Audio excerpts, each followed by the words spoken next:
नमस्कार। आज हम बात कर रहे हैं अभिनेत्री और मॉडल शिफाली जरीवाला की, जिनका हाल ही में काफी कम उम्र में निधन हो गया। जी। बेशक ज्यादातर लोग उन्हें कांटा लगा गाने से पहचानते हैं। जी। 2002 में आया था ये गाना। हाँ, वो तो था ही। और मतलब रातों रात स्टार बना दिया था इसने उन्हें। हमारे पास जो जानकारी है वो उनके करियर, उनकी निजी जिंदगी और उनकी दुखद मौत से जुड़े जो भी हालात हैं उन पर थोड़ी रोशनी डालती है। तो कोशिश यही रहेगी कि उनके पूरे सफर को समझें और इस दुखद घटना के बारे में जो फैक्ट्स हैं, जो तथ्य सामने आए हैं, उन पर बात करें। हाँ, ये वाकई एक बहुत दुखद और चौंकाने वाली खबर है। एक ऐसा करियर जो इतनी तेजी से ऊपर गया और फिर अचानक थम गया और पीछे कई सवाल छोड़ गया है। हमारे जो स्रोत हैं उनसे पता चलता है कि कैसे कांटा लगा से उनकी शुरुआत हुई, फिर फिल्मों और रियलिटी शोज का सफर कैसा रहा, उनकी सेहत से जुड़ी जो चुनौतियां थीं, हाँ, जिनका उन्होंने सामना किया, और अब उनकी मृत्यु से जुड़ी जो जांच चल रही है वो सब। चलिए शुरुआत उनके फेमस होने से ही करते हैं। 2002 का वो गाना कांटा लगा, ये सिर्फ एक गाना नहीं था, मुझे लगता है। नहीं, बिल्कुल नहीं। ये तो एक पूरा कल्चरल फिनोमेना बन गया था उस टाइम का। सही बात है। गुजरात में जन्मी थी वो, और ये बात शायद कम लोगों को पता हो कि उनके पास कंप्यूटर एप्लीकेशन में डिग्री भी थी। अच्छा। हाँ, ये शायद कम लोग जानते होंगे। हाँ। तो ये वाकई मतलब इंटरेस्टिंग है कि कैसे इस एक गाने ने उनके पूरे करियर को डिफाइन कर दिया एक तरह से। बिल्कुल, कांटा लगा का असर तो बहुत ही बड़ा था, उसे तो कोई नकार नहीं सकता। लेकिन ये भी देखना जरूरी है कि उन्होंने सिर्फ वहीं तक खुद को रोका नहीं।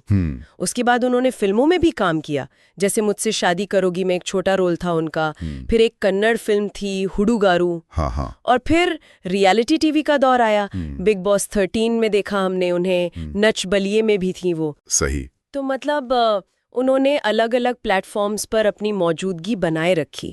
ये दिखाता है कि वो एंटरटेनमेंट इंडस्ट्री में रेलेवेंट बने रहने की कोशिश कर रही थी। हाँ, मतलब वो सिर्फ आइटम गर्ल वाली इमेज से शायद बाहर निकलना चाहती थी, एक प्रॉपर एंटरटेनर के तौर पर खुद को स्थापित करने की कोशिश। हाँ, कह सकते हैं। और उनकी पर्सनल लाइफ, उसमें भी काफी कुछ हुआ। 2 शादियां की उन्होंने, पहले संगीतकार हरमीत सिंह से, हाँ, 2004 से 2009 तक, और फिर बाद में एक्टर पराग त्यागी से 2015 से।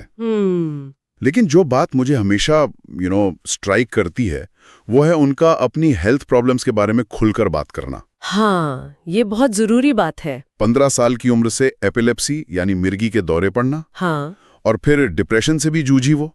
उन्होंने बताया भी कि कैसे एक्सरसाइज से उन्हें मदद मिली। एक पब्लिक फिगर होकर ये सब शेयर करना, काफी हिम्मत चाहिए इसके लिए। निश्चित रूप से। और जब जानी मानी हस्तियां अपनी स्वास्थ्य चुनौतियों के बारे में, खासकर मेंटल हेल्थ के बारे में बात करती हैं, तो उसका असर बहुत गहरा होता है। सही बात है। ये न सिर्फ उनकी इमेज को एक मानवीय पहलू देता है, बल्कि समाज में भी इन मुद्दों पर खुलकर बात करने का माहौल बनता है। बिल्कुल। और ये कहीं ना कहीं एंटरटेनमेंट इंडस्ट्री के दबावों की तरफ भी इशारा करता है। बाहर से सब कितना ग्लैमरस दिखता है, लेकिन अंदरूनी तौर पर कितने संघर्ष होते हैं। उनकी ये बेबाकी शायद कई लोगों के लिए प्रेरणा भी बनी होगी। हाँ, हो सकता है। और अब वो खबर जिसने सबको एकदम स्तब्ध कर दिया, 27 जून 2025 को सिर्फ 42 साल की उम्र में उनका निधन। जी। जो शुरुआती रिपोर्ट्स आई उनके मुताबिक कार्डियक अरेस्ट बताया गया। उनके पति पराग त्यागी उन्हें अस्पताल ले गए, लेकिन उन्हें बचाया नहीं जा सका। हाँ, और यहाँ ये पॉइंट बहुत जरूरी है कि मामला सिर्फ कार्डियक अरेस्ट तक ही सीमित नहीं है जैसा शुरू में लगा था। अच्छा। मुंबई पुलिस इस मामले की जांच कर रही है। उनके पार्थिव शरीर को पोस्टमार्टम के लिए कूपर अस्पताल भेजा गया है और पुलिस इसे एक संदिग्ध मौत मानकर चल रही है। ओह, संदिग्ध मौत। जी हाँ, फोरेंसिक टीम ने भी उनके घर जाकर जांच की है। तो जब तक पोस्टमार्टम रिपोर्ट और पुलिस की जांच पूरी नहीं हो जाती, मौत की असली वजह पर एक अनिश्चितता बनी हुई है।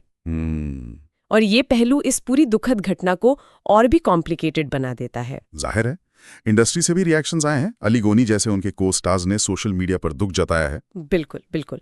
ये दिखाता है कि इंडस्ट्री में भी उनके कनेक्शंस थे, रिश्ते थे।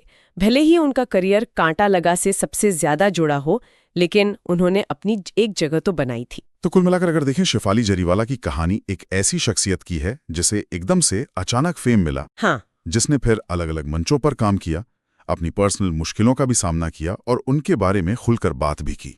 और अब उनकी इतनी कम उम्र में मौत जो कई अनसुलझे सवाल पीछे छोड़ गई है। हाँ, मुख्य बातें यही हैं। कांटा लगा से मिली वो जबरदस्त पहचान, उनका फिर वो अलग अलग तरह का करियर ग्राफ, हेल्थ को लेके उनकी वो हिम्मत भरी स्पष्टवादिता, सही। और अब उनकी मौत से जुड़े ये रहस्यमय हालात जिनकी जांच अभी चल रही है। तो आखिर में एक सवाल शायद मन में आता है, इन सारी सुर्खियों और जांच के नतीजों से परे अगर देखें तो शिफाली जरीवाला का ये सफर, ये शोहरत की चकाचौंध, उसके पीछे के वो निजी संघर्ष और फिर ये अधूरा सा अंत, ये हमें ग्लैमर की दुनिया की असलियत के बारे में या शायद इंसानी जज्बे के बारे में क्या सिखाता है? ये एक बहुत गहरा सवाल है। शायद यही कि हर चमकती हुई चीज के पीछे एक कहानी होती है, और वो कहानी अक्सर जो सतह पर दिखती है उससे कहीं ज्यादा जटिल, कहीं ज्यादा उलझी हुई होती है। इस पर हाँ जरूर सोचा जा सकता है।